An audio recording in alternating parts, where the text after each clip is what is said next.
There is something missing from every self-improvement video you have ever watched.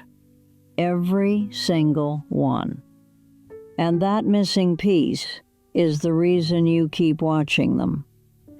You keep watching because the videos keep almost working. They make you feel smarter, but they do not make you different. I know what is missing. And when I tell you, it is going to make you angry. My granddaughter sent me a video the other day. She said, "Grandma, you need to watch this. It explains everything." The title said it would explain life in 15 minutes. So I watched it, all 15 minutes. That video is not wrong. Almost none of it is wrong, but it is missing something so enormous that I am not sure the person who made it even knows it is missing. And that missing piece is the thing that will actually save your life if you let it. I know that sounds like a big claim, but I spent 39 years sitting across from teenagers in a small office with a fern on the windowsill. And in that time, I watched roughly 12,000 young people try to figure out the exact same thing you are trying to figure out right now. How to live. How to not waste it. How to stop feeling like you are falling behind or doing it wrong or running out of time. And I am going to tell you something that none of those videos will ever tell you, because it does not fit in a chapter and it does not sound clever in a voiceover. But it is the truth, and you need it more than you need another list of principles. So stay with me. That video talks about how the harder you try, the more you fail. The effort paradox, they call it. And there is truth in that. I watched it happen in my office constantly. The students who were most desperate to be popular were the loneliest. The ones who were most obsessed with getting into the right college were the ones who fell apart when they got there. I had a boy named Marcus Weber in 1983 who was so fixated on getting a wrestling scholarship that he started cutting weight dangerously, stopped sleeping, alienated every friend he had, and by senior year, he was sitting in my office at 7 in the morning, crying because he could not remember why he wanted it in the first place. He got the scholarship. He quit after one semester. That is the effort paradox in a real life, not a theory. But here is what that video does not tell you. Marcus did not fail because he tried too hard. Marcus failed because he was trying to become someone he was not, for people who did not know him, to prove something that did not need proving. The problem was never the effort. The problem was the direction. And that is a distinction that will change everything for you if you understand it. You do not need to try less. You need to try honestly. There is a world of difference between working hard at something that matters to you and grinding yourself into dust for something you think is supposed to matter. One of those will build your life. The other will hollow it out. I saw both versions thousands of times. The students who thrived were not the ones who relaxed their way into success. They were the ones who figured out, sometimes painfully, sometimes with help, what was actually theirs to care about. and then they poured themselves into that. Effort is not the enemy.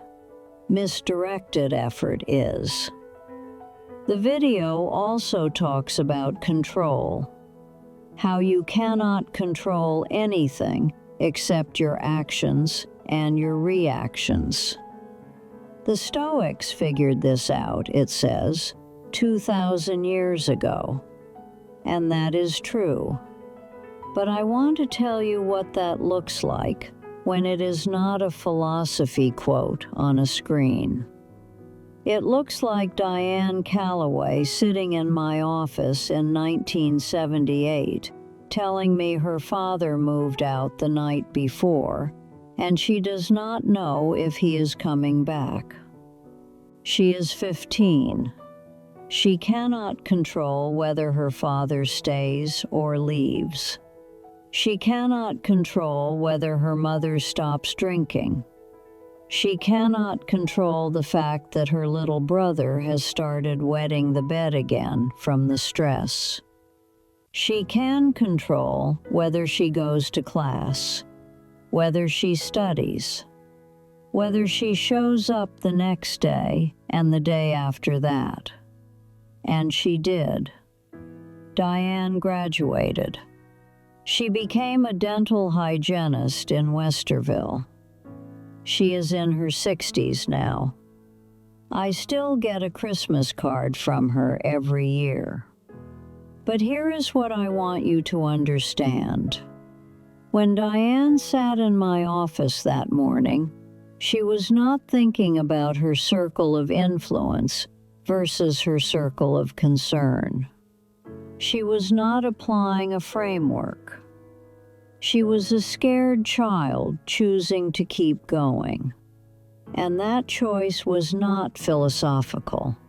It was muscular. It was the hardest thing she had ever done. Theories about control are lovely, and I do not dismiss them. But when your life is falling apart, you do not need a diagram. You need someone to look you in the eye and say, I know this is terrible. I know you cannot fix it, but you can show up tomorrow. Can you do that? Just tomorrow. That is what I said to Diane. That is what I said to hundreds of students. And most of them did it. Not because they understood the Stoics, because someone asked them to try one more day.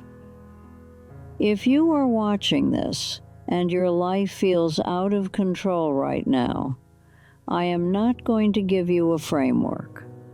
I am going to ask you the same thing I asked them. Can you do tomorrow? Just that. We will figure out the rest later. Now that video talks about happiness, how it is a byproduct, not a destination, how chasing it directly makes it run away. The hedonic treadmill, they call it. And again, not wrong. But I want to tell you what I actually observed across 12,000 students, and then across the decades after, because some of them came back to visit, and some of them I kept up with, and some of them sent their own kids to me. The people who ended up what I would call content, and I use that word carefully because happy is a slippery word, were not the ones who found meaning or purpose or contribution in some grand way. They were the people who learned to pay attention. That is it. That is the secret that does not sell books. The ones who notice things, who could sit in a room and actually be in the room, who could listen to another person without already composing their response, who could eat a meal and taste it, who could walk through a park and see the park instead of seeing a backdrop for their thoughts. I had a student named Grace Lipinski in 1991. Nothing remarkable about her transcript. Average grades. Did not play sports. Worked at a pet store after school. But Grace had this quality where she was just there, completely present. You could tell because when you talked to her, she looked at you like you were the only person in the building. And I remember thinking, that girl is going to be fine. I did not know what she would do or where she would go, but I knew she would be fine because she knew how to be in her own life. And she is fine. She lives in Granville, raises goats, sells cheese at the farmer's market. She is one of the most peaceful people I have ever known. She did not find purpose. She found attention. And attention is the foundation of everything else. You cannot love someone you are not paying attention to. You cannot enjoy something you are not paying attention to. You cannot improve at something you are not paying attention to. Every piece of wisdom in that 15-minute video requires attention to implement. But nobody tells you that part, because pay attention is 2 words, and it does not fill a chapter. The video talks about your brain lying to you, cognitive biases, confirmation bias, the halo effect, your memories being unreliable. All true, every word. But I want to tell you something about this that is more useful than knowing the names of the biases. In 39 years, I learned that the biggest lie people tell is not to others, it is to themselves. And it is almost always the same lie, wearing different clothes. The lie is, I already know. I already know what I want. I already know what is wrong. I already know who I am. The students who were hardest to help were never the ones who were confused. Confused students were easy. They came in, they said, I do not know what to do, and we could work with that. The hard ones were the students who walked in certain they were not smart enough, certain they had to go to law school because their father went to law school, certain that things would never get better. Certainty is the most dangerous cognitive bias, and it does not even have a name in that video. You are probably carrying certainties right now that are destroying you. And those certainties feel like truth because you have believed them for so long that they have become the floor you stand on. But I have seen enough people pull up those floorboards to know that underneath is almost always something better. If you are sure about something that is making you miserable, question the sureness. That is not a paradox from a video. That is practical advice from a woman who watched it happen over and over and over for 4 decades. Now here is the part that video cannot give you. And this is the part I need you to hear most. That video is 15 minutes long. It has chapters. It has labels. The effort paradox, the control paradox, the happiness trap. And those labels make it feel like life is a set of puzzles to be decoded. Figure out the principles, apply them correctly, and you win. But that is not how it works. That is not how it has ever worked. Life is not a series of principles. Life is a series of Tuesdays, ordinary, unremarkable Tuesdays, where nothing happens except everything. I watched my husband Donald eat the same breakfast for 30 years. 2 eggs over easy, 1 piece of rye toast, black coffee. He read the sports section. He asked me how I slept. He left for the store at 7:45. And I am telling you right now that if I could have one more of those mornings, I would trade every piece of wisdom I have ever accumulated for it. Every paradox, every principle, every framework. Give me one more Tuesday with that man eating his eggs and asking me how I slept. Because that is what life actually is. It is not the lessons. It is the ordinary moments you are in too much of a hurry to notice.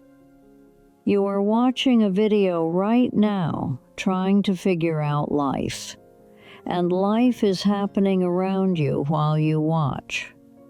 Your coffee is getting cold. Someone in the next room might be waiting for you. The light outside your window is doing something it will never do again in exactly that way. I am not telling you to stop learning. I am telling you to stop thinking that learning is a substitute for living. They are not the same thing. You can understand every principle in that video and still miss your entire life because you were too busy understanding it to actually live it. I want to tell you something about my son Patrick. For most of his 20s and 30s, he was an alcoholic. And I do not say that lightly or easily. It is the great heartbreak of my life. Worse than losing Donald, if I am being honest. Because with Donald, at least I had the peace of knowing he lived well. With Patrick, I had to watch my child disappear inside a version of himself that I did not recognize. And the thing that is relevant here, the thing I want you to hear, is that Patrick knew everything. He could explain every reason he drank. He could identify his triggers. He could tell you about habit loops before that phrase existed. He had read the books. He understood the psychology. He knew it all. And he kept drinking. Because knowing is not doing. Understanding your patterns is not the same as changing them. And all the frameworks in the world cannot substitute for the terrifying moment when you have to actually put down the glass and sit in the discomfort of who you are without it. I watch this with students too, not just Patrick. I had a girl named Teresa Dowling who came to see me every week for 2 years. She knew she was in a bad relationship. She could articulate exactly why it was bad. She could name the cycle. She could predict what would happen next. And every Monday she came back to my office and told me he did exactly what she said he would do. And I would ask her why she was still there, and she would say, I know, Mrs. Trask, I know. She knew. Knowing was not the problem. The problem was that knowing feels productive. It feels like progress. You watch a video, you learn a principle, you feel like you have done something, but you have not done anything. You have just understood something. And understanding without action is the most comfortable form of avoidance I have ever seen. Teresa eventually left that boy, not because she learned anything new, because one day she was tired enough to do what she had known she should do for 2 years. Tired beats smart every time. Patrick got sober at 41, not because he learned a new principle, because one morning he looked at his daughter, my granddaughter Emma, who was 4 years old, and she flinched when he reached for her. She flinched, and something in him broke open that no video and no book and no framework had been able to crack. He has been sober for 12 years. He runs a landscaping company. He coaches Emma's volleyball team. And if you asked him what saved him, he would not say the compound effect or the 80-20 principle. He would say a 4-year-old girl flinching. I am going to tell you my age now, because I think it matters for what I am about to say. I am 90 years old. I was born in 1936 in Youngstown, Ohio. My father worked in a steel mill. My mother altered clothes. I was the first person in my family to go to college. I sat in a small office for 39 years, and I listened. That is mostly what I did. I listened.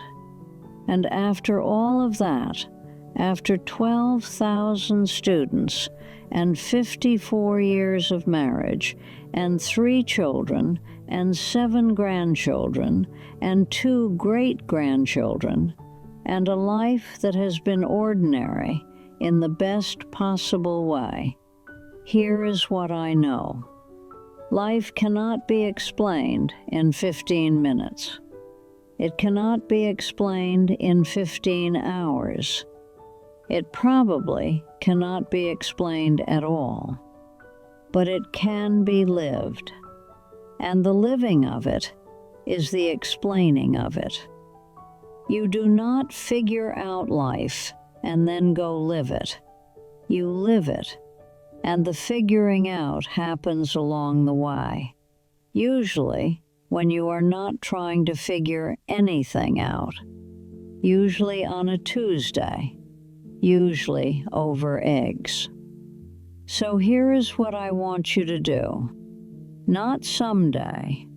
Now. Close this video. Go find someone you love and sit with them. Not to talk about principles or paradoxes. Just to sit. Look at them. Really look. Notice the way they hold their coffee cup. The way they breathe when they do not know you are watching.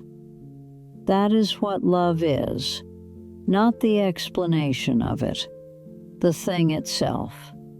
And I think that is what bothers me most about these videos, if I am being honest.